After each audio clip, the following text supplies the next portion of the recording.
All right, our reading for today is Numbers chapter 19, Laws of Purification. Now the Lord spoke to Moses and Aaron, saying, This is the ordinance of the law which the Lord has commanded, saying, Speak to the children of Israel, that they bring you a red heifer without blemish, in which there is no defect, and on which a yoke has never come. You shall give it to Eleazar the priest, that he may take it outside the camp, and it shall be slaughtered before him. And Eleazar the priest shall take some of its blood with his finger and sprinkle some of its blood 7 times directly in front of the tabernacle of meeting. Then the heifer shall be burned in his sight, its hide, its flesh, its blood, and its offal shall be burned. And the priest shall take cedar wood and hyssop and scarlet, and cast them into the midst of the fire, burning the heifer. Then the priest shall wash his clothes, he shall bathe in water, and afterward he shall come into the camp. The priest shall be unclean until evening. And the one who burns it shall wash his clothes in water, bathe in water, and shall be unclean until evening. Then a man who is clean shall gather up the ashes of the heifer and store them outside the camp in a clean place, and they shall be kept for the congregation of the children of Israel, for the water of purification. It is for purifying from sin. And the one who gathers the ashes of the heifer shall wash his clothes and be unclean until evening. It shall be a statute forever to the children of Israel and to the stranger who dwells among them. He who touches the dead body of anyone shall be unclean 7 days. He shall purify himself with the water on the 3rd day, and on the 7th day, then he will be clean. But if he does not purify himself on the 3rd day and on the 7th day, he will not be clean. Whoever touches the body of anyone who has died and does not purify himself defiles the tabernacle of the Lord. That person shall be cut off from Israel. He shall be unclean because the water of purification was not sprinkled on him. His uncleanness is still on him. This is the law when a man dies in the tent.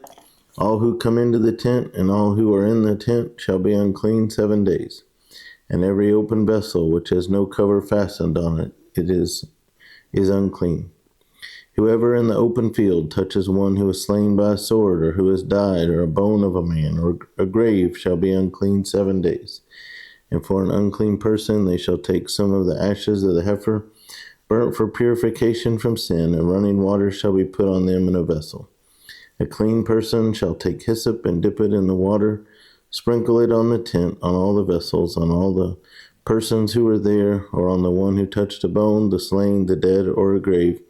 The clean person shall sprinkle the unclean on the 3rd day and on the 7th day. And on the 7th day he shall purify himself, wash his clothes, and bathe in water, and at evening he shall be clean.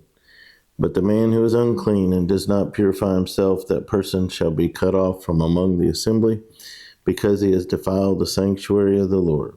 The water of purification has not been sprinkled on him. He is unclean. It shall be a perpetual statute for them. He who sprinkles the water of purification shall wash his clothes, and he who touches the water of purification shall be unclean until evening.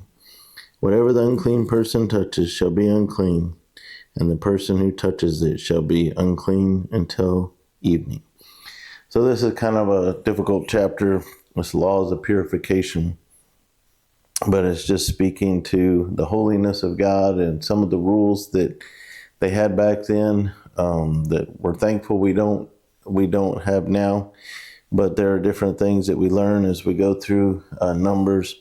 And so with the red heifer at the beginning and the ashes, he was just talking about this water and how it was to purify from sin, and how the sacrifice had to be made. So what I really focus on when I read stuff like this, and I wonder what I'm to do with it now, is just mainly to be reminded of the seriousness of following God, and that sin can only be purified through the blood of Christ. Back then it was these sacrifices being symbolic of what would come with Christ. But it just makes me thankful every time I read this of what Jesus did for us when he died on the cross to pay for our sins.